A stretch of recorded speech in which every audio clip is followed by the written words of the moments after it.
The elevator climbed like a held breath, silent, relentless, counting out the seconds that separated two different worlds.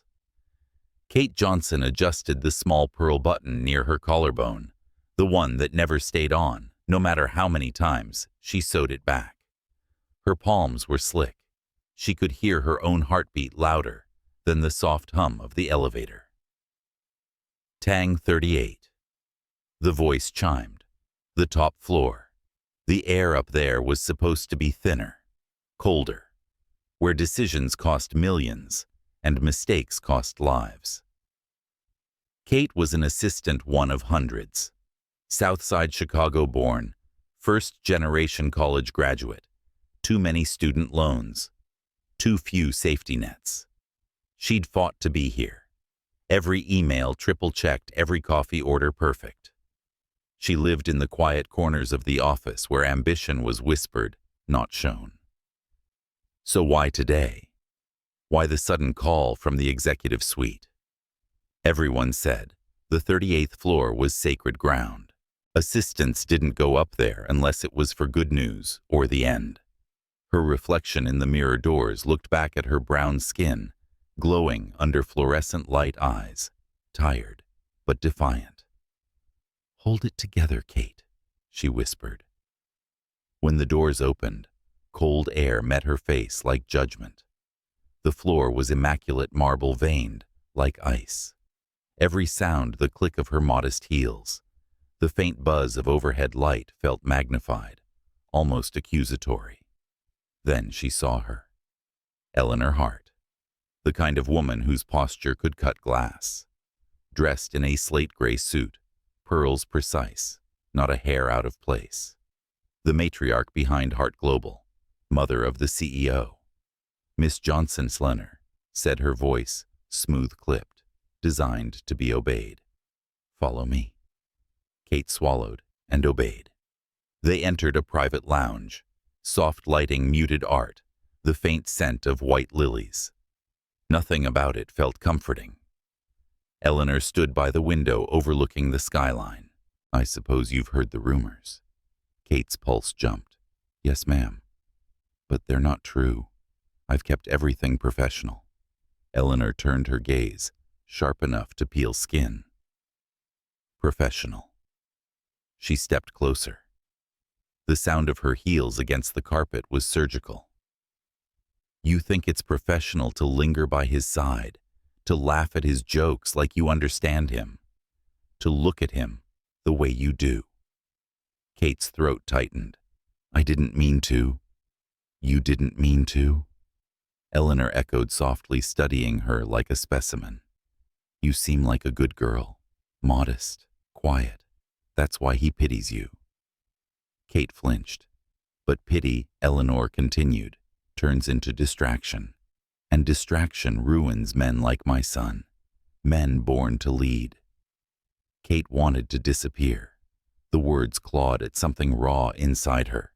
Every interview she'd ever been told she didn't fit the culture, every moment she'd swallowed pride to be allowed in rooms like this. Still, she lifted her chin. "If I'm a distraction, then maybe your company needs to look at what it fears, not who." Eleanor's lips curved, but it wasn't a smile. "You're brave. That's admirable. And dangerous." The door clicked open. Kate didn't have to look to know who it was. The air shifted, less sterile, more alive. "Mother said, Oliver Hart." His voice carried the calm authority of someone who could silence a room without raising it. She turned to face him and nearly forgot how to breathe. He was still in his tailored navy suit tie, slightly loosened, fatigue darkening the corners of his steel blue eyes. Yet even tired, he looked like the embodiment of control. Except now, there was something different. A tension, a quiet fury. "I didn't call for you yet," Eleanor said coolly. "I know," Oliver replied, stepping closer. "But you called her. And if this meeting's about her, it's about me too." Kate's pulse raced. "Sir, He raised a hand gently. "Kate, it's all right." The way he said her name, soft, sure cut through her panic. Eleanor crossed her arms. Do you have any idea what people are saying? That your assistant has become your weakness? Oliver's gaze didn't waver. She's the reason I've survived the last 6 months. Silence hit the room like a storm contained in glass. Eleanor blinked. Oliver, he said, voice steel now. You built a company from precision. I built it from people. You call her a distraction, but she's the one who keeps me grounded enough to lead. Kate's heart stumbled. It wasn't what he said, it was how. Not as defense, as truth. Eleanor's face hardened. You're throwing away decades of discipline for a woman who doesn't belong in this world. That word belong landed like a slap. Kate felt every inch of her difference in this glass kingdom, her accent, her skin, the neighborhoods she came from. But Oliver turned toward her, eyes unwavering. She belongs here more than anyone I've ever met. Eleanor took a sharp breath. You can't possibly. But before she could finish, he moved, slowly, deliberately. He reached for Kate's hand. The touch was electric, warm, and grounding. Then he looked at his mother. She's not a mistake, Mother, he said quietly. She's the only thing in this building that still feels real. And then, without hesitation, he leaned in and kissed her. Not a desperate kiss, not a rebellion, but something deeper, like a confession, years overdue. Kate froze at first. Her body stiffened, heart hammering against her ribs. Every rational thought screamed at her to step back, to stop, to survive. But then she felt the truth in it, the ache, the clarity. The room disappeared. For a heartbeat, there were no walls, no lineage, no fear, only breath and warmth, and the impossible thought that maybe, just maybe, she wasn't invisible anymore. When he pulled back, the air was trembling. Eleanor stood still, her eyes unreadable. Not rage, not disappointment.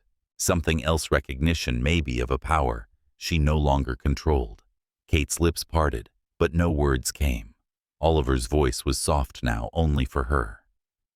You don't have to go. Not unless you want to. She wanted to say, I don't know. She wanted to say, I'm scared. But what came out was a whisper. Why now? Because hiding never made anyone safe, he said, and I'm done pretending it does. Outside, thunder rolled faintly over the skyline like the city itself had overheard. A knock broke the silence. The door opened. Greg Oliver's head of PR stood pale and tense. Sir, there's an issue downstairs with the press. Oliver straightened. What kind of issue? They know, Greg said. About her. Eleanor closed her eyes, whispering something under her breath. Kate felt the air leave her lungs. Her hand trembled in Oliver's. The first storm had come, and somewhere deep inside her chest, beneath the fear, beneath the shame, a spark flickered alive. Maybe it wasn't an ending. Maybe it was the beginning of a war she'd finally decided to fight. By morning, her name was everywhere. Billionaire CEO caught, kissing his black assistant. Scandal on the 38th floor. From coffee runs to CEO's heart. The headlines struck like blades, each one sharper, crueler. Kate sat alone in her apartment, the glow of her laptop burning her eyes. Every click revealed another article, another photo. The kiss, something tender, private, had become a weapon. On one side of the city, a mother's fury brewed. On the other, a billion-dollar empire trembled. And at the center of it all was her. When the phone rang, she already knew who it was. Kate.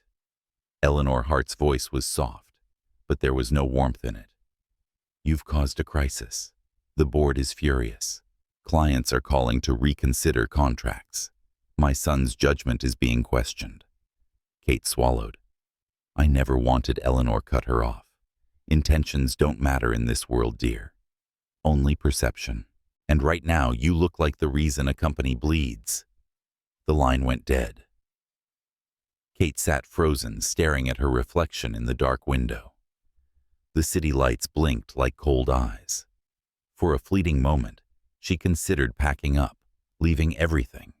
Her job, her apartment, the life she'd fought for.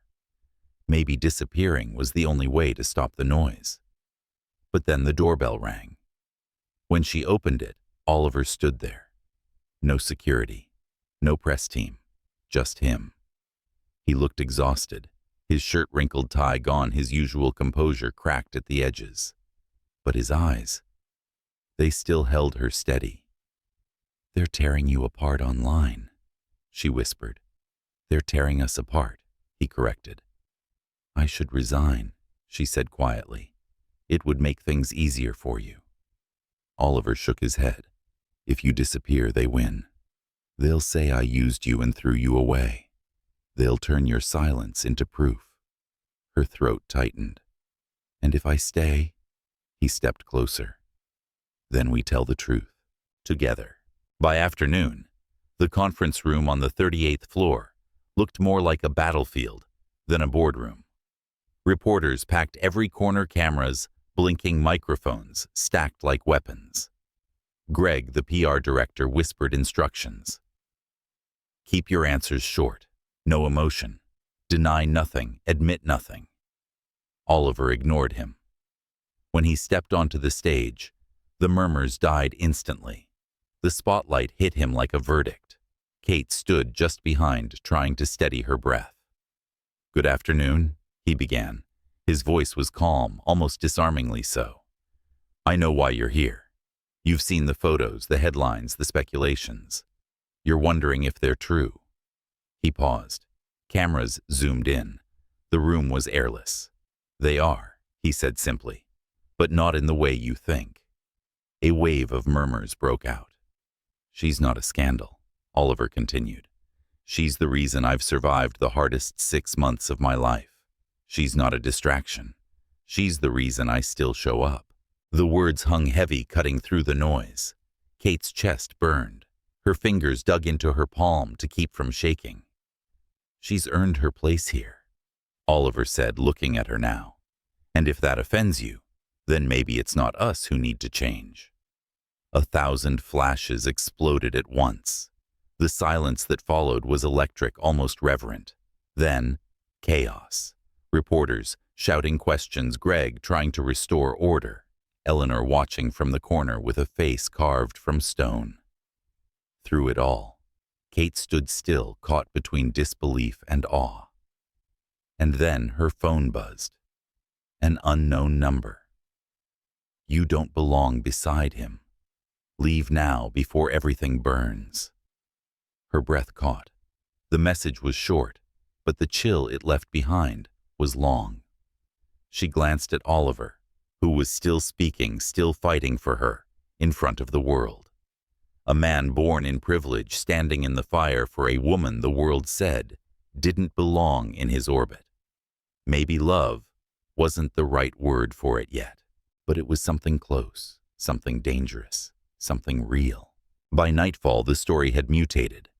The press conference went viral. Clips flooded social media.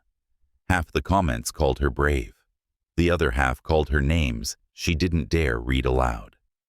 Her inbox overflowed job offers, threats, apologies, more threats. And somewhere in between, a message from Jenna, her best friend back in Chicago. "If he's really worth it, don't let them write your story for you." But courage was harder than it looked on camera. When she looked at herself in the mirror, all she saw was the girl who grew up watching her mother scrub floors in office towers, just like this one. The girl who promised she'd never need saving. Now, she was the story. The next morning, she walked into work head high, but heart pounding. The stares came in waves: pity, curiosity, judgment. Conversations stopped mid-sentence when she entered the room.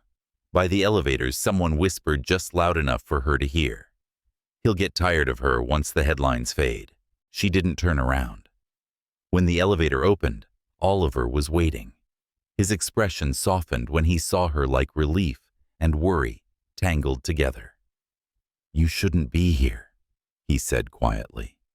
"I'm not running," she replied. For a long second, they just looked at each other. The distance between them felt both microscopic and infinite. He finally sighed, running a hand through his hair. "You don't deserve this. I knew what I was walking into," she said. "But I didn't know it would feel like this, like the whole world watching to see if I drown." He stepped closer. "Then let them watch us swim." It was the kind of line that would sound arrogant, coming from anyone else. But from him, it felt like armor. That night, she couldn't sleep. Every time she closed her eyes, she saw flashes. The kiss, the headlines, Eleanor's face, the text message. She rose from bed, paced the small apartment. Her mind replayed the words over and over. "You don't belong beside him." It wasn't the insult that haunted her. It was the familiarity. The same sentence she'd heard in different forms her entire life. From teachers, interviewers, neighbors, from people who smiled as they cut her down. But now someone wasn't just saying it. Someone was acting on it. At 2 a.m., she opened her laptop again. The message was gone, deleted somehow, replaced by a blank screen. A chill crawled up her spine. Whoever had sent it knew what they were doing. She stared out the window at the city skyline, the towers shimmering like indifferent gods. Somewhere up there in one of those glass palaces, her name was being dissected, debated, weaponized. And yet, she couldn't shake the memory of Oliver's voice at the press conference, calm amid chaos, saying she was the reason he still stood. Maybe that was worth the storm. The next morning, she arrived early. Too early. The building was quiet, half asleep. She took the service elevator this time, avoiding the whispers, the stairs. When she stepped out onto the 38th floor, she froze. The entire wall outside Oliver's office was covered in newspaper clippings, headlines, tweets, every cruel thing written about her. But at the center, taped above them all, was a single handwritten note. "They can't burn you if you've already learned to walk through fire." Her throat tightened. She touched the paper with trembling fingers. He was already inside on the phone. His voice was low, tense. "No, we won't be issuing a retraction. The truth doesn't need PR." When he hung up, he saw her standing there. "You saw it," he said simply. She nodded. "You're not afraid I am," he admitted. "But fear isn't what decides who we are." Kate hesitated. "Then what does—" He stepped closer, searching her face. "What we choose to protect." Their eyes locked. For a moment, the world outside, the chaos, the headlines, the hate faded. It was just them. Two people standing in the wreckage of reputation, holding on to something fragile and foolish and absolutely worth it. Then Greg burst in, face pale. "We have a bigger problem. Someone leaked her file, her personal history. It's all over the internet." Oliver's expression hardened. Kate felt the floor tilt beneath her. The storm had only just begun. The first image appeared just before dawn. Kate didn't see it right away. She only felt the tremor in the air, the sudden stillness of a city that knew before she did. Her phone vibrated non-stop, an avalanche of notifications that blurred into one sound, digital panic. By the time she opened the screen, it was already everywhere. A photograph. Her apartment window. A grainy shot taken from the street below. Curtains half open. She was standing near the glass, unaware, barefoot, her silhouette framed by the city light behind her. The caption was simple, almost cruel in its precision. "The CEO's mistress enjoys her view." Her stomach hollowed out. For a long second, she couldn't breathe. The intimacy of it, the invasion, was worse than the lie. It wasn't just gossip now. It was violation. Within hours, another story hit the networks. This time, it was worse. Hart Global Assistant faked her scholarship to climb corporate ladder. An anonymous report claimed Kate had forged financial documents to receive an academic grant years ago, the very scholarship that pulled her out of Southside Chicago and into university. Screenshots, witness statements, even an alleged signature, all fabricated but convincing enough to ignite a firestorm. By morning, she wasn't just a scandal. She was a fraud. Oliver found her sitting on the floor of her living room laptop, open face, pale and still. The blinds were shut, but she sat in the dark anyway, as though light itself had become a threat. "They think I lied," she whispered when he entered. "They think I cheated my way in." He crouched beside her, reaching to take the laptop, but she closed it before he could. "They have screenshots," she said. "Emails that never existed. Statements I never wrote. We'll disprove every one of them," Oliver said firmly. Her voice cracked. "And if they don't believe it?" He froze. She looked up at him, eyes rimmed with sleepless red. "What if people want the lie more than the truth? What if it's easier for them to see me as a stereotype, the girl who didn't belong, than to admit they were wrong about me?" Oliver exhaled slowly. "Then we show them what real looks like." But Kate only shook her head. "Real doesn't trend, Oliver. Scandal does." She tried to smile, but it broke halfway. For the first time since the chaos began, he saw fear in her. Not the kind born of danger, but of exhaustion. The kind that makes people disappear quietly. He reached out, brushing a strand of hair from her face. "I won't let them bury you." "Maybe it's not me they're after," she said quietly. "Maybe it's you." He frowned. "Someone wanted this to happen," she continued. "Someone who knows where to hit you. Through me." That thought landed like a blade. Oliver stood, phone already in his hand. "Then we find out who." By midday, the investigation had a name. Michael Denton, a former assistant of Oliver's fired 2 years ago for falsifying expense reports. Vindictive, clever. The kind of man who remembered passwords long after he'd been locked out.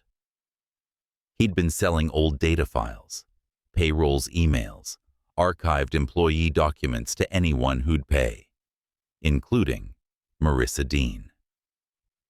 When Greg delivered the news, the room went quiet. Kate blinked. Marissa Oliver's jaw tightened. "Lead investor. And my ex. She's behind this." "She's funding it," Greg said. "Michael provides the leaks. Marissa spreads them through her media contacts. It's a full smear operation." Kate felt the words settle like cold ash. "She's not jealous." Oliver glanced at her. "She's strategic," Kate said. "This isn't about love. It's about legacy. She wants to make you choose between me and the company." Oliver said nothing, but his silence was confirmation enough. Greg hesitated. "She's got reach, Oliver. If this continues, the board will panic. Investors will demand action." Kate stood abruptly. "Then I'll resign." The room turned toward her. Her voice shook, but her spine didn't. "If I leave, the narrative dies. They'll see you distance yourself. The market calms down. The board stays happy. You keep your empire." Oliver stared at her, disbelief flashing across his face. "You think I care about the board?" "You have to," she said softly. "You built this world from your father's shadow. You can't burn it down for me." He moved toward her, every step slow, deliberate. "Kate," he said, voice low, almost dangerous. "I can rebuild a company." He reached her, then close enough that she could see the tired fury in his eyes. "But I can't rebuild you." Her breath caught. "I've lost things before," he whispered. "Investments, deals, reputations. I've never cared less. But if I lose you—" He stopped himself. And that silence said everything. Kate closed her eyes, tears spilling, despite her effort to hold them back.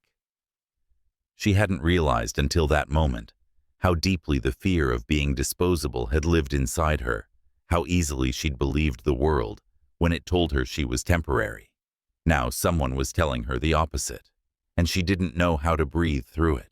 That night, as rain lashed against the glass, Oliver sat across from his legal team. Screens glowed with statements, timelines, evidence trails. But through the blur of strategy, his thoughts kept drifting to her. In another room, Kate sat curled on the couch, reading old emails from her scholarship days. Proof of her innocence. Proof that no one seemed to want. Every few minutes, she checked her phone, waiting for another message from the unknown number. None came, and somehow, that silence was worse. When Oliver finally joined her, she was still awake. "They'll trace it back to Michael," he said quietly. "We'll have enough to discredit him by morning." Kate looked up at him, her face illuminated by the faint glow of the city beyond. "What about Marissa?" He hesitated. "She won't stop easily. Then she'll keep coming." He didn't deny it. Kate turned back toward the window. "She's not trying to destroy me, Oliver. She's trying to remind the world who you belong to." He frowned. "I don't belong to anyone." Kate smiled faintly. "That's what makes you dangerous to people like her." For a long while they said nothing. The city shimmered in rainlight. The clock ticked.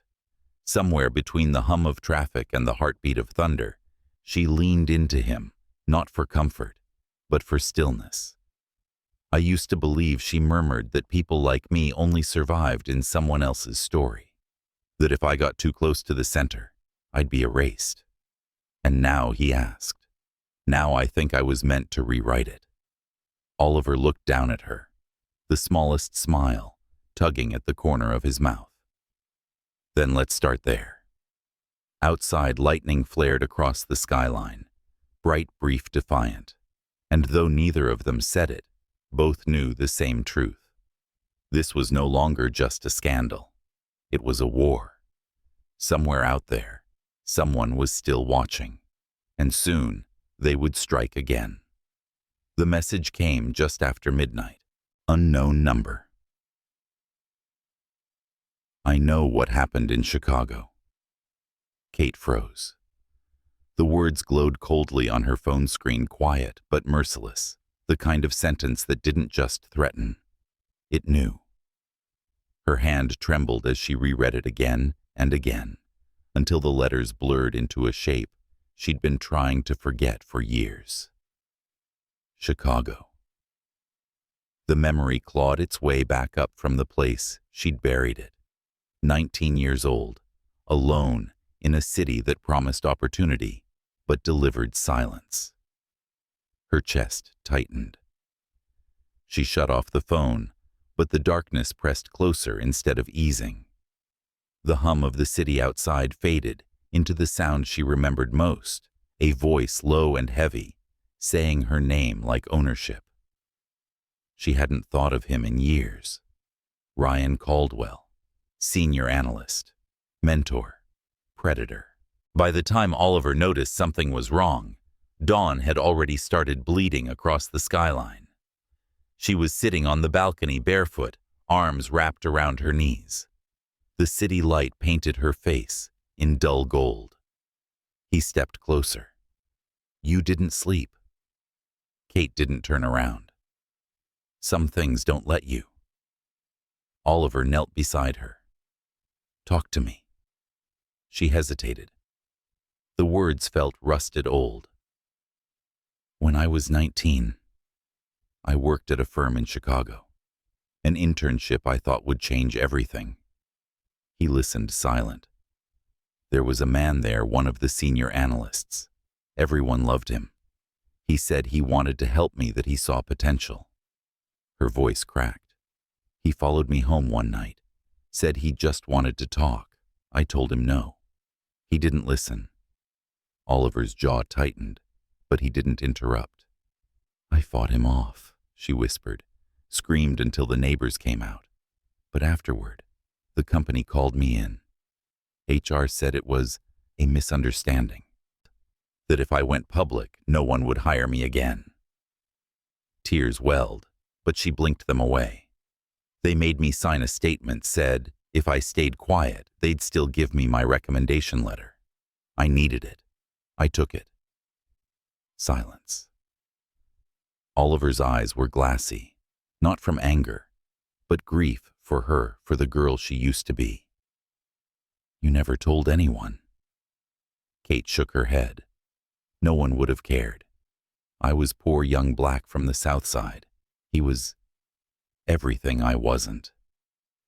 He reached for her hand, fingers warm against her cold skin. You don't have to be silent anymore.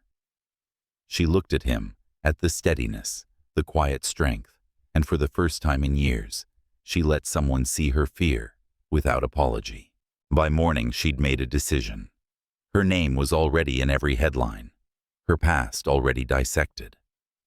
What was one more truth, if it could finally free her? When she told Oliver she wanted to go public, he didn't try to stop her. He only asked one question. Are you ready for what comes after? She met his gaze. I wasn't ready when it happened. I'm not waiting for permission anymore. He nodded once. Then we'll do it right. 2 hours later, the cameras were set up. The press conference wasn't glamorous this time. No marble backdrop, no bright stage lights. Just a simple studio, one microphone, and Kate sitting beneath a muted spotlight. She looked almost too small for the space shoulders, drawn hands folded. But there was something fierce in her stillness, like a storm biding its time. When the red recording light blinked on, she took a slow breath and began. My name is Kate Johnson. Her voice trembled on the first word, then steadied. You've seen the headlines. You've heard things about me, about who I am, what I've done. Some of them are true. Most of them aren't. But there's one thing none of them mention, and it's the only thing that really matters. The room went silent, except for her heartbeat. When I was 19, I was assaulted by a man I worked with. I reported it. They called it a misunderstanding. They made me sign a document to keep my job, to keep my reputation, to keep my silence. She paused. The camera lens glinted like an unblinking eye. I was scared. I stayed quiet. But silence never protects you. It just keeps you small. Her fingers tightened around the edge of the table. I don't need to be forgiven for surviving. I need to be believed. And then she looked straight into the camera, into every face that had judged her, without knowing her. I'm speaking now, not for headlines, not for sympathy, but for the 19-year-old me who thought her voice didn't matter. She exhaled shakily. It does. It always did. When the live feed ended, the silence in the studio was thick enough to choke on. Then the notifications began, slow, hesitant, then like wildfire. Within minutes, her story spread beyond the business world. Women from every corner of the country, students, employees, single mothers, executives, began sharing their own stories. The hashtag appeared first in a single tweet. I speak for her. By the end of the day, it was trending nationwide. Oliver watched from behind the camera's chest, tight. He'd seen courage before boardrooms, negotiations, press fights, but nothing like this. This wasn't courage for show. It was survival turned inside out. When she walked off set, he met her halfway. Her eyes were red but dry. She looked fragile and infinite at once. They're calling you a hero, he said softly. I don't feel like one, she murmured. That's how I know you are. She gave a small, exhausted smile. I just told the truth. He touched her hand gently. Sometimes that's the loudest thing anyone can do. For a long moment, neither of them spoke. There was too much to say, too much that words could only ruin. The world outside was changing, spinning faster than they could grasp. But for now, in this quiet space, she wasn't a scandal, or a survivor, or a story. She was just Kate. And he, the man who had built empires, had never felt smaller beside something so vast. He looked at her the way a man might look at a storm clearing an entire sky, awe and surrender, all at once. That night, she scrolled through the messages flooding in.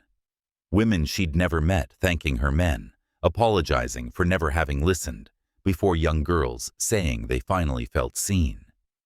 It was overwhelming, beautiful, terrifying. Oliver came to stand behind her, watching the screen light play across her face. "You changed something today."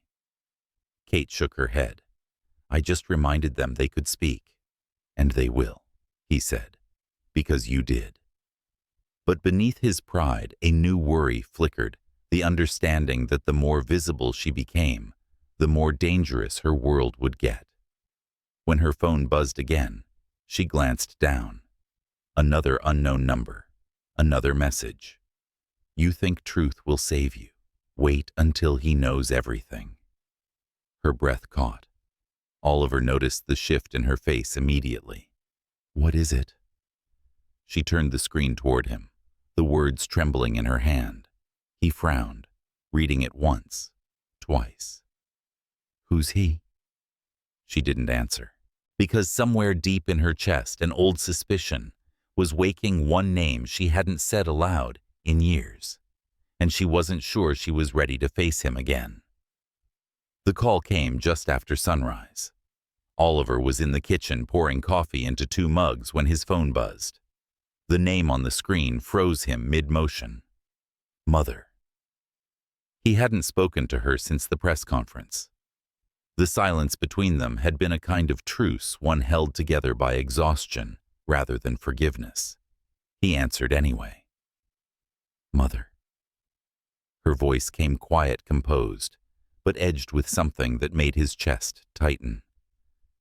"Someone just came to my office." "Who?" A pause. "Then your father." The words dropped like lead into the morning light. Kate looked up from the table. She could read it on his face, the tension in his jaw, the flicker behind his eyes. "What is it?" He set the phone down carefully. "He's here." Kate blinked. "Your father?" Oliver nodded once. "Robert Hart." He didn't need to explain who Robert Hart was. The man was practically a myth, the architect of the empire, a name synonymous with ruthless precision. The press called him the Iron Founder. To Oliver, he was a storm that never ended. "What does he want?" Kate asked softly. Oliver exhaled the sound somewhere between anger and disbelief. Control. 2 hours later, he found his father waiting in the boardroom, a room that somehow still felt like it belonged to Robert, even after all these years. The older man stood tall, posture regal, despite the weight of age. Silver hair, a sharp 3-piece suit, and the kind of stillness that came from knowing people feared you before you even spoke. Oliver. Father. They didn't shake hands. Robert gestured to a folder on the table. "I came because of this." Inside were documents, screenshots, leaked emails, all pointing toward one conclusion. She's being paid by an offshore account linked to a PR firm that handles media suppression, Robert said evenly. "She's not what she seems." Oliver flipped through the pages, expression unreadable. "This is fabricated." "Perhaps," Robert said. "Or perhaps it's truth disguised as rumor. The point is perception. The shareholders are questioning your judgment. They see a man distracted, weak." The word hung in the air like a weapon. Oliver's hands clenched around the folder. "You came here to talk about control, not truth." Robert's eyes narrowed slightly. "Truth is irrelevant when power is on the line." Oliver laughed under his breath, a sharp, bitter sound. That's always been your gospel, hasn't it? Fear first, humanity later. Robert didn't flinch. It built this company, and it destroyed everything else, Oliver said quietly. Eleanor entered without knocking. The air shifted. Her gaze flicked between them. Father-son mirror images, divided by philosophy. I told you this would happen, she murmured to Robert. You can't bear not to pull the strings. Robert gave her a look, the kind that had once silenced entire rooms. You told me our son was losing focus. I came to see for myself. Eleanor's sigh was tired, not defiant. He's not losing focus. He's finding it. Robert's jaw tightened. By chasing scandals, by defending a woman who will drag his name through the mud, Oliver stepped forward. You don't get to talk about her that way. Robert's voice hardened. You've always been reckless. You mistake feeling for strength. Oliver met his father's gaze steadily. And you mistake fear for control. The silence that followed was sharp enough to cut through steel. Eleanor looked between them, something almost wistful in her eyes. He's not attacking her, Oliver, she said softly. He's testing you. Oliver turned to her, testing what her voice dropped. Whether you'll choose love or the empire. Robert didn't deny it. He simply watched his son with that same inscrutable calm, the calm of a man who had seen generations bend under the weight of his approval. Kate waited outside, pacing the hallway. The hum of the building felt louder than usual.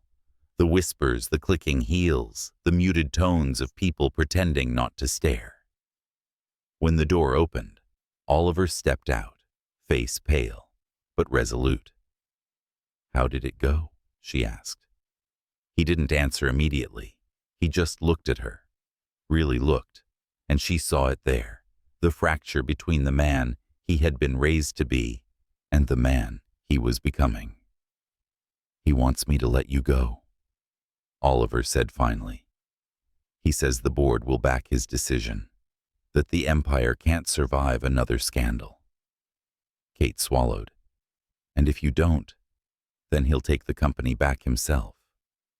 Her stomach dropped. Oliver. He stopped her with a shake of his head. I'm not letting him decide what my life costs. She stepped closer, voice trembling. You don't have to prove anything to him. It's not about him anymore, Oliver said quietly. It's about what kind of man I want to be when this ends. And then, with a steadiness that frightened her, he turned and went back into the room. Robert was still standing where he had been, looking out at the skyline, the city he had once conquered. Oliver closed the door behind him. You built this company from the ground up. I know what it means to you. But I won't run it by destroying someone I love. Robert turned. Love makes men weak. No, Oliver said. Fear does. For the first time, Robert's expression flickered just slightly, but enough. Oliver stepped closer, voice low, but unwavering. You built your empire by making people afraid to fail you. I'll build mine by making them believe they don't have to. Robert's eyes locked on his son's, a storm gathering behind them. You'll lose everything, maybe, Oliver said, but at least I'll lose it as myself. They stood there for a long moment, neither backing down. Then something unexpected, a flicker in Robert's gaze. Not approval, not surrender. Something quieter. Recognition. He looked away first. You're more like your mother than I thought. Oliver almost smiled. That's the first honest thing you've said. When he walked out, Kate was waiting by the elevators. Well, she asked softly. He reached for her hand. He's not our enemy, he said after a moment. He's a mirror. One I don't want to look into anymore. She squeezed his hand. What did he say? Oliver's lips curved in something between relief and sadness. He didn't have to say anything. I saw it in his eyes, the tiniest spark of respect. Kate tilted her head. For you. for us. They stepped into the elevator together, the city stretching out below a glittering machine that fed on fear power and stories like theirs. As the doors began to close, a voice called out from behind them. Oliver. Robert stood at the end of the hall, half in shadow, his expression unreadable. Be careful, he said. You've made enemies who don't wear suits. The elevator doors shut before Oliver could reply. Kate looked up at him. What did he mean? Oliver stared straight ahead, the reflection of the skyline gleaming in his eyes. I don't know, he said quietly. But we're about to find out. The storm came through screens this time. At first, it was just a clip Shaky Graney posted on a small gossip account at 2:47 a.m. But within hours, it was everywhere. Kate's face, a man's voice, a blurred figure in the dark, edited, cropped, weaponized. The caption read, "What really happened in Chicago?" By sunrise, every major outlet had picked it up. She lied. She seduced him. She planned it. 3 lines, 1,000,000 reposts. Kate didn't cry. She'd forgotten how to, after weeks of survival. But as she sat on the edge of her bed, watching her 19-year-old self turned into spectacle, her heart beat like a trapped animal. Oliver walked in quietly holding his phone. His expression was calm. Too calm, the kind of stillness that came just before fury. Marissa released it, he said, through an anonymous proxy. Kate's lips parted, but no sound came. How? She bought it, he said, from someone who recorded the incident and kept it all these years. Her chest tightened. Ryan. Oliver nodded slowly. That name that wound still tasted like rust. By noon, she made her decision. I'm going to him, she said. Oliver's jaw tightened. No, I have to. Kate, this isn't just about him anymore. It's about the entire world watching for you to make one mistake. She's trying to bait you into it. She met his gaze. I'm not walking into her trap, Oliver. I'm walking into my truth. He saw it then, the quiet resolve behind her eyes, the woman who had already survived worse than humiliation. Finally, he nodded. You won't go alone. She smiled faintly. I didn't say I was going without you. The cafe was in the old part of town, far from glass towers and boardrooms. The kind of place that pretended it hadn't seen the internet yet. He was already there when they arrived. Ryan Caldwell. Older, heavier arrogance untouched. A smile that used to charm investors, now curdled into something reptilian. Well, he said as she approached, if it isn't my prodigy, the girl who learned to climb so well, she forgot who gave her the ladder. Oliver stayed behind her, silent but watchful. Kate pulled out the chair opposite Ryan and sat. Her hands didn't shake. Her eyes didn't drop. You still think you created me? She said evenly. He leaned back, smirking. Sweetheart, I did. You were nothing before me. I gave you access. I gave you your first job, your first reference. You gave me trauma, she cut in. Her voice was soft, but it hit like glass. The smirk faltered. I built myself from what you tried to break, she continued. You don't get to take credit for the woman who crawled out of your shadow. Ryan's jaw clenched. Careful, he hissed. You don't know who you're fighting. Kate's smile didn't waver. I do. A man terrified of being seen for what he is. She slid a small flash drive across the table. You recognize this? He hesitated. What is that? The original recording, she said. The one you edited. His expression cracked. You can't have that. Her voice dropped to a whisper. I already do. For a heartbeat, the world stilled. Then Oliver stepped forward, placing a hand on her shoulder, not to stop her, but to steady her.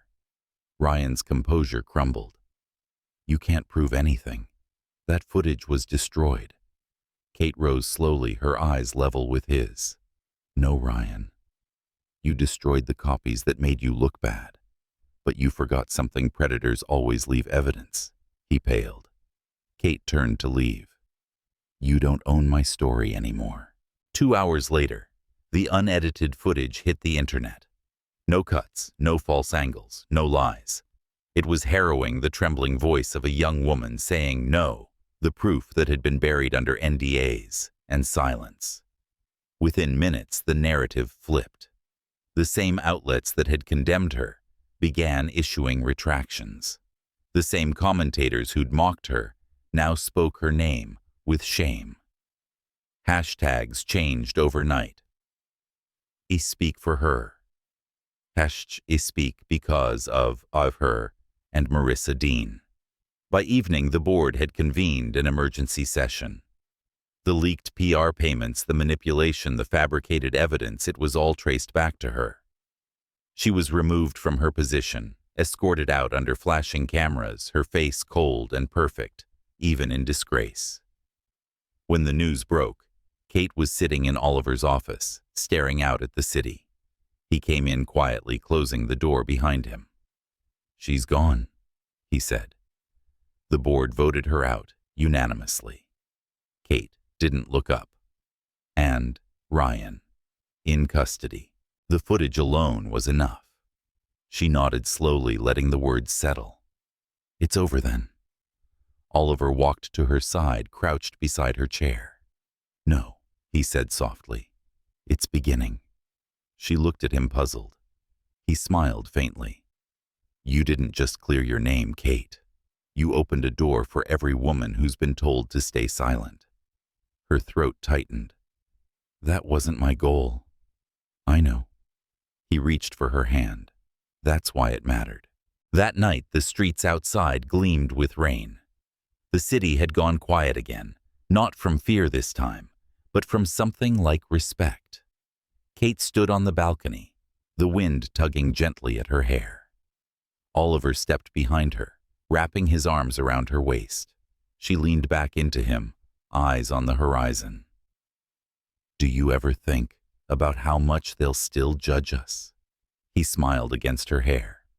They can judge, but they can't rewrite. She turned to him, searching his face. I don't want to be anyone's symbol, Oliver. You're not, he said. You're the light itself. She laughed softly. That sounds poetic. He tilted his head. No, it sounds true.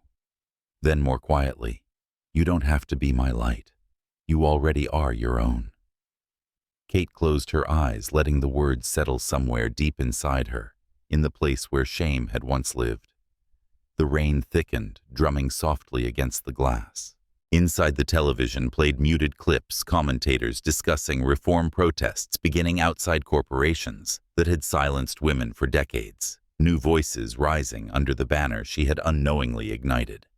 She turned off the screen. Enough noise, enough ghosts.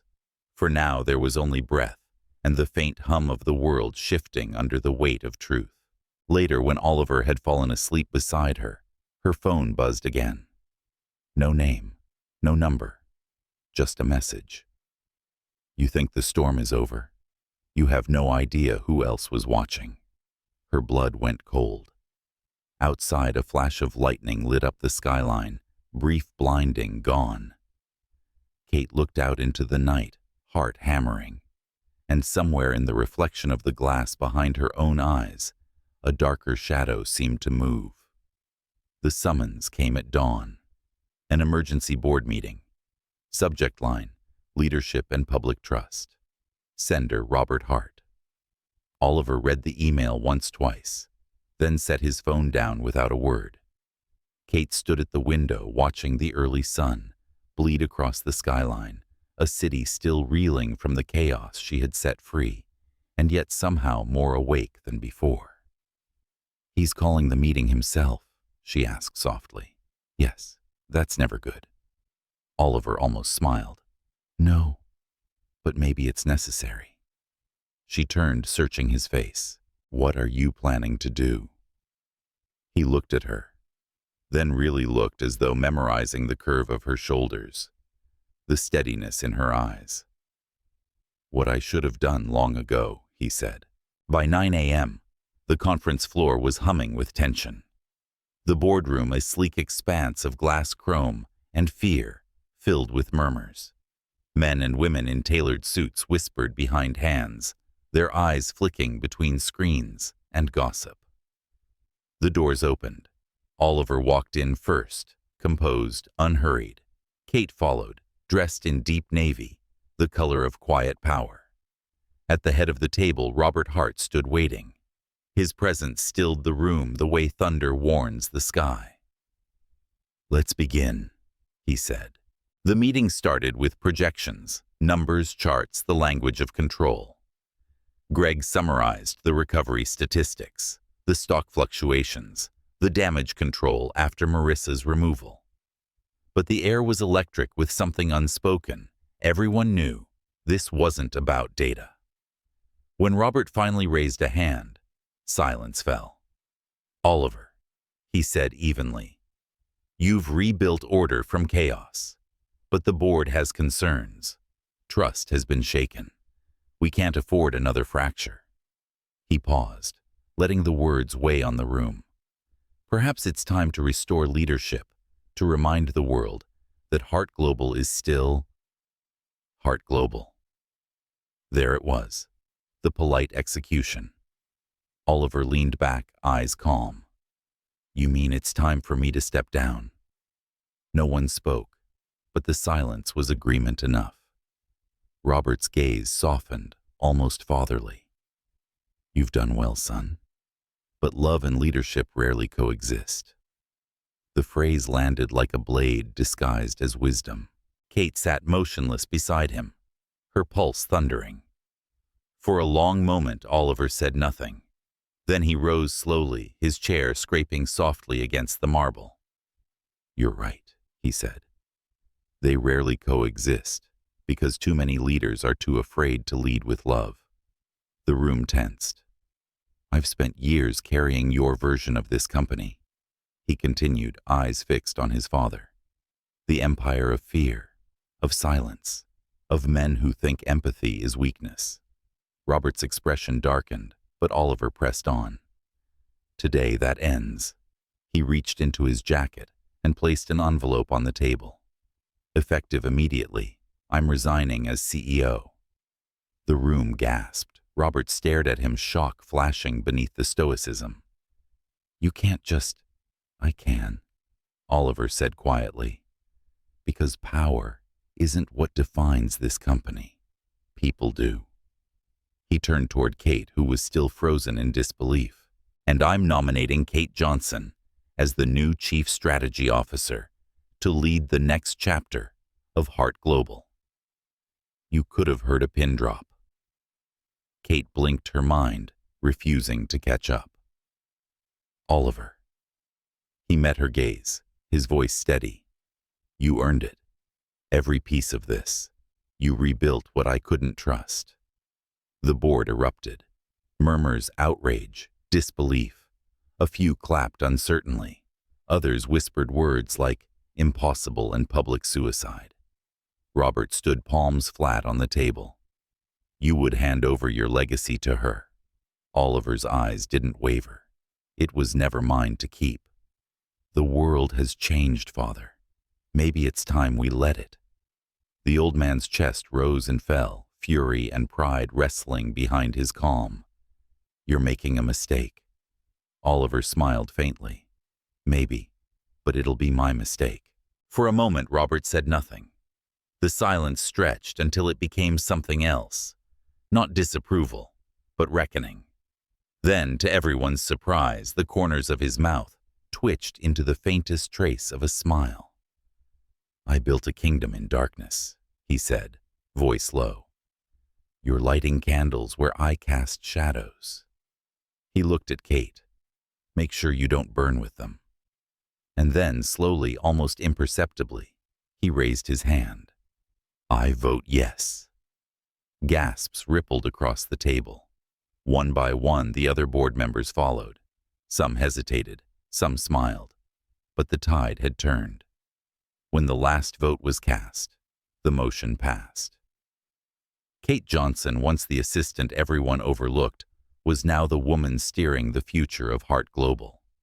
Across the table, Marissa sat at the far end, expression unreadable. Her career was already dead, but she had come to witness the burial of her pride. As the decision finalized, she rose without a word, gathering her bag with cold grace. At the door, she paused just long enough to glance at Kate. "Enjoy the light while it lasts," she said softly. "It has a way of burning out." Then she was gone. The door shut behind her with a sound that felt like finality. After the room emptied, only three remained: Robert, Oliver, and Kate. Robert stood by the window, the skyline reflected in his eyes. "You've changed the blood of this company," he murmured. Oliver stepped beside him. "Maybe it needed a transfusion." Robert's gaze softened again. "You've done what I couldn't trust someone enough to share the crown." Oliver's lips curved faintly. "I don't want a crown." Robert chuckled quietly. "No, I suppose you never did." He looked at Kate, then nodded once, not as a father, not as a CEO, but as a man acknowledging the inevitable. "Make it worth the noise, Ms. Johnson." Then he left. The room felt lighter when the door closed. For the first time in months, Oliver let out a long breath. He turned to Kate. She was still standing near the table, the official letter of appointment in her hands, eyes wide with disbelief. "You knew this would happen," she whispered.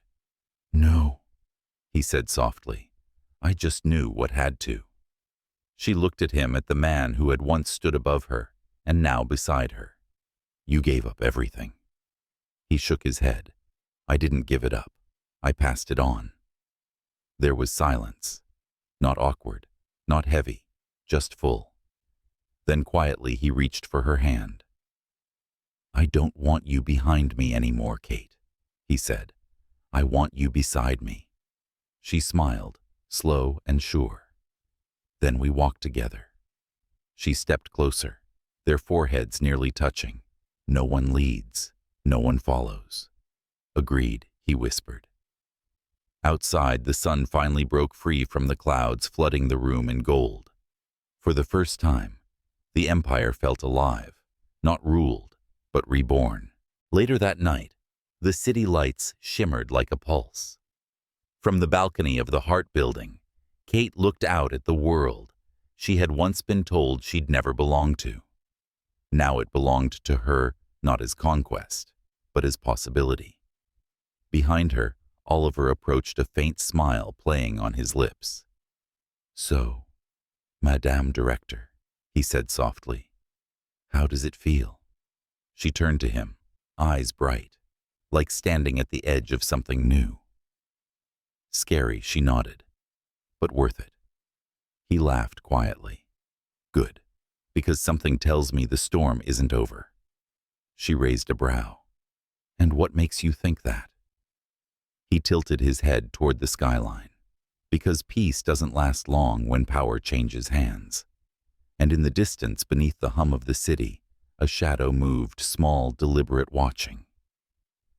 6 months later, the skyline of New York looked different, not because the buildings had changed, but because the world beneath them had.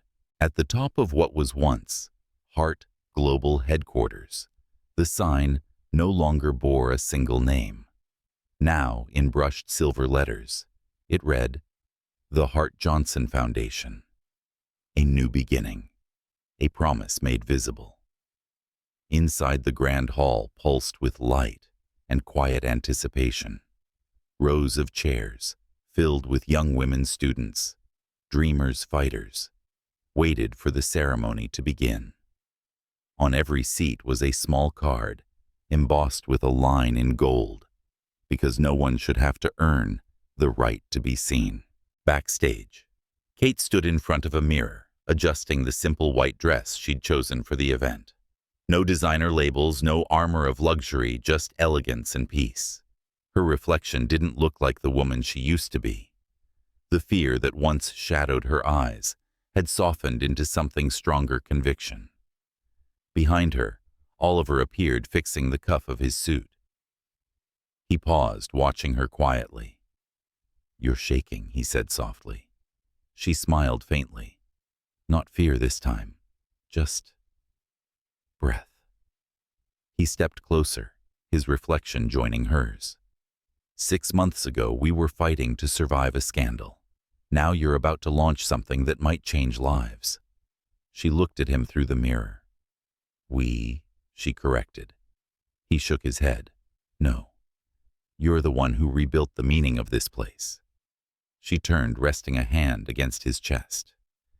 "You gave me the ground. I just planted something new." When Kate stepped onto the stage, the applause rose like a tide. She waited for it to settle, her fingers brushing the edges of the podium. The soft hum of cameras faded into silence. "I used to be afraid of the dark," she began. Her voice was calm, steady, the kind of voice that doesn't need to demand attention, because truth does it for her. "I thought darkness meant weakness, that if I was quiet or small, or came from the wrong neighborhood, I'd be swallowed by it. But I've learned something." She looked out over the audience rows of women, some holding notebooks, some holding hope. Light doesn't ask permission to exist.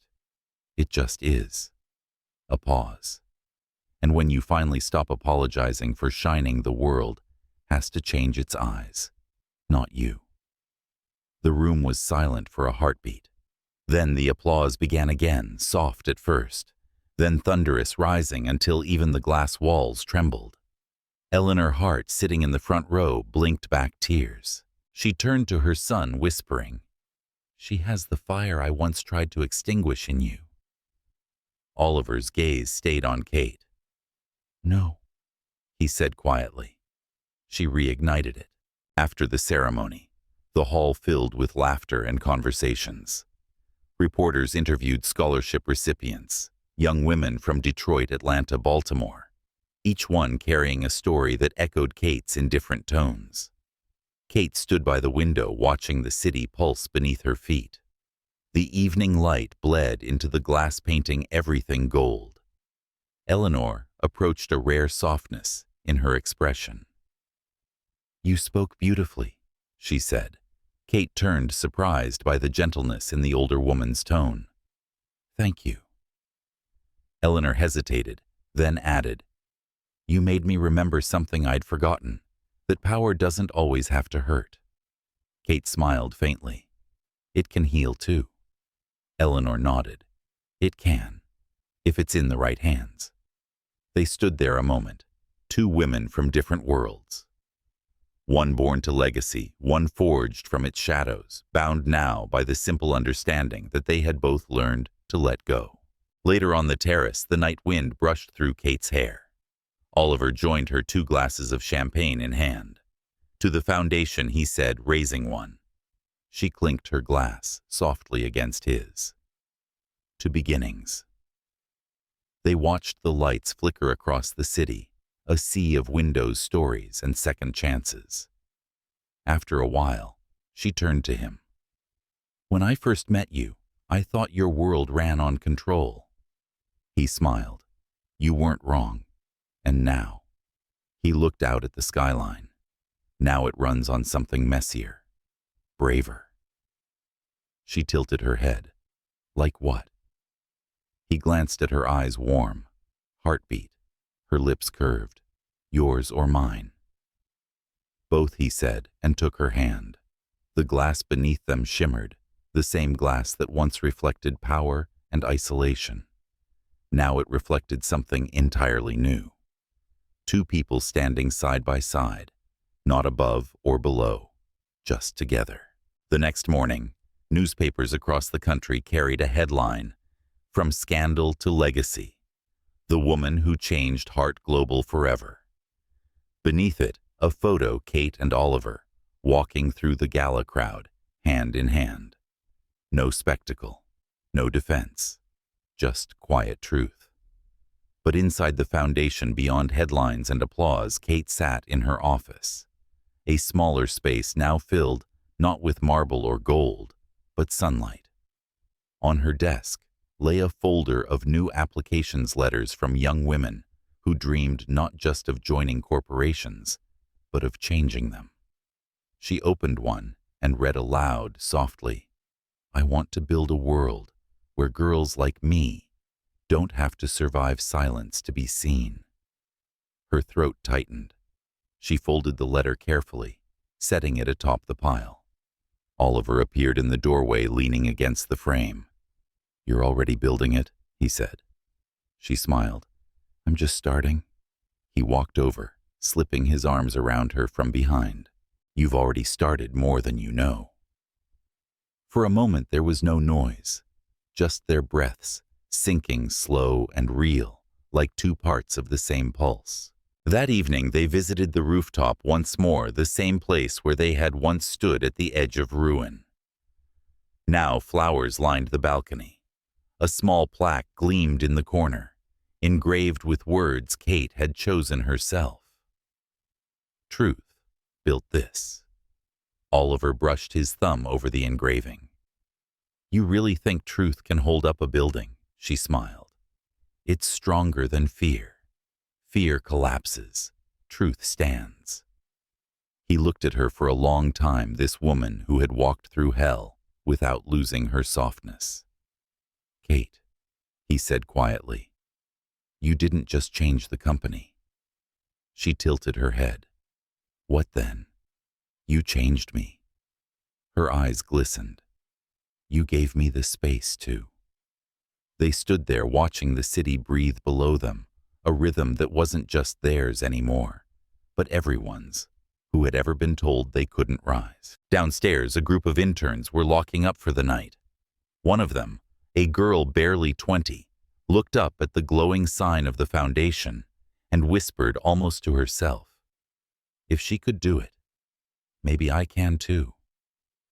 Love doesn't make us weaker. It makes us brave enough to stand even when the world tells us to stay silent. And if this story touched you, don't just listen. Speak. For someone out there is still trapped in the dark, waiting for your voice to find them.